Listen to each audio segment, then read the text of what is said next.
Hi, it's me again with Corel Draw Tips and Tricks, and I was just playing around today with the Gussie and Blur tool, and I thought I'd make a coffee cup. So let's just try to make one kind of like this.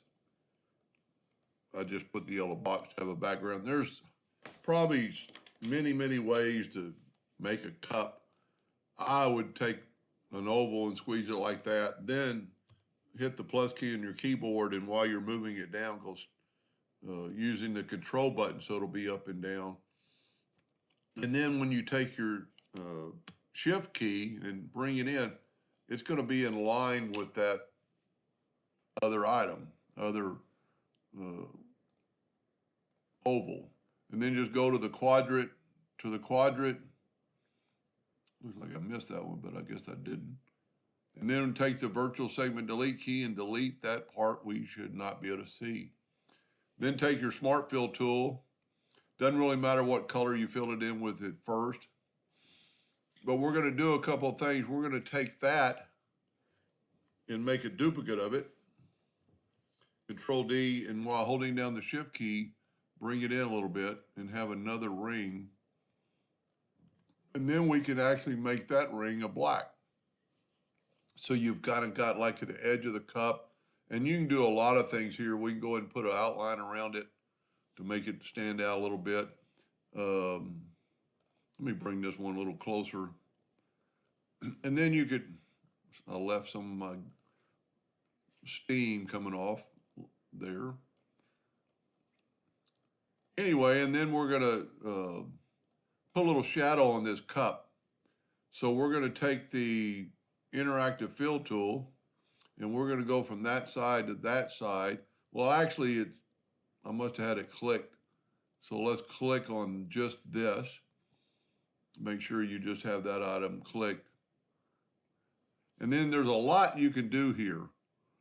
One thing to kind of make this shiny part, we can double click right there and make a box and then bring in a white. And then we can slide it, but we can also bring in a gray on that side and actually bring in another gray on this side.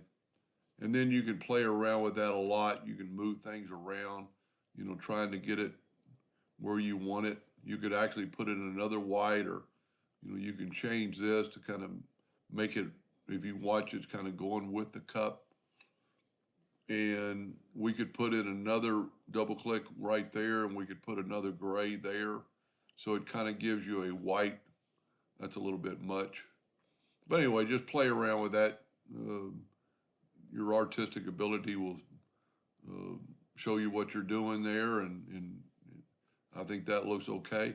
Now for a handle, I tried something a little different. I'm going to take just a rectangle. With my ratio locked, I'm going to put in like 2 inches to get that round. I'm going to hit F12 on the keyboard to get the pen tool. I'm going to make that thing like 24 points. What happened here? I must not have been clicked on it when I did the 24 points. That might be a little thick. Let's go 16 points.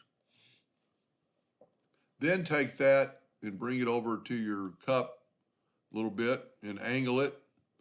Take your double click on your rotation and angle it. Don't worry about it that it's showing in the cup yet.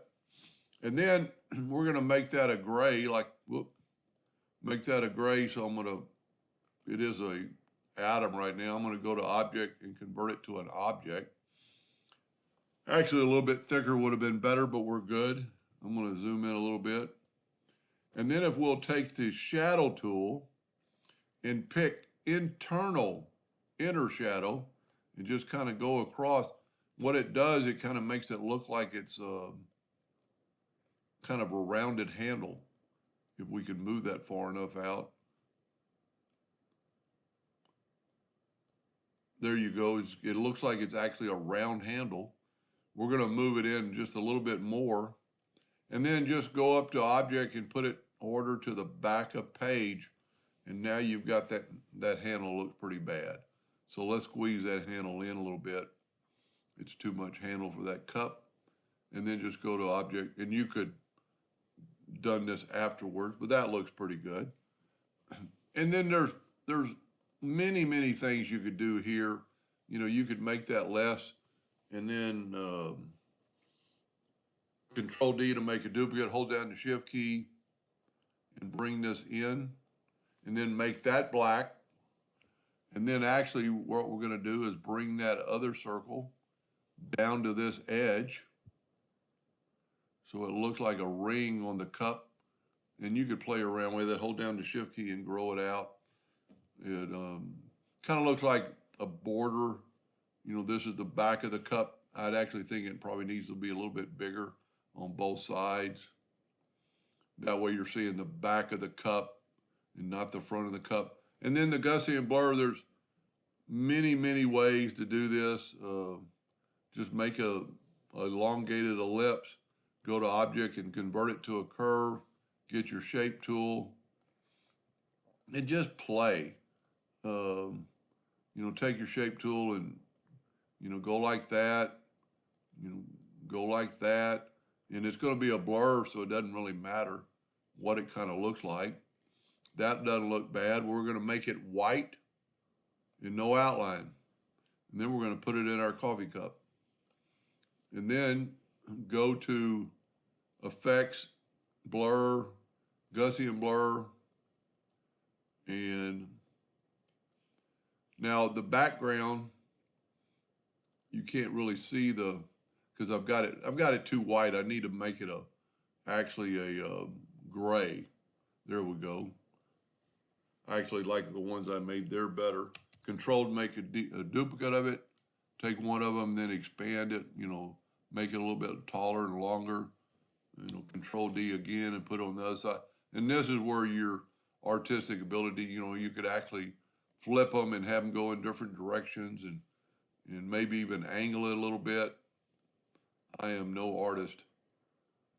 But that doesn't look pretty, that looks pretty good, pretty real. And we put a background around it so you can kind of see what's going on. We'll make it green this time. Go up to Object, Order, back a page. And it kind of looks like a shiny coffee cup. And I could have done it with different color. It doesn't have to be a gray cup. I did make these a little bit differently that time, and I think they look better. I just took the 3-point curve line and made a curve, and then Control D and make a duplicate and flip it. And then I've got that shape when I use the Smart Fill tool to fill in that shape to make a new shape. That's where I got my gray from. And then let's zoom in here and use the Smart Fill or the shape tool to you know, make our pattern. So I actually like that way better. I wasn't really thinking about it when I did it. And then if you take the effects, blur and Gaussian blur, seems like the Gaussian blur always opens up in front of my item. And you could do a lot with that. Anyway, I hope that gave you a few pointers and hope that helped. Thank you for watching.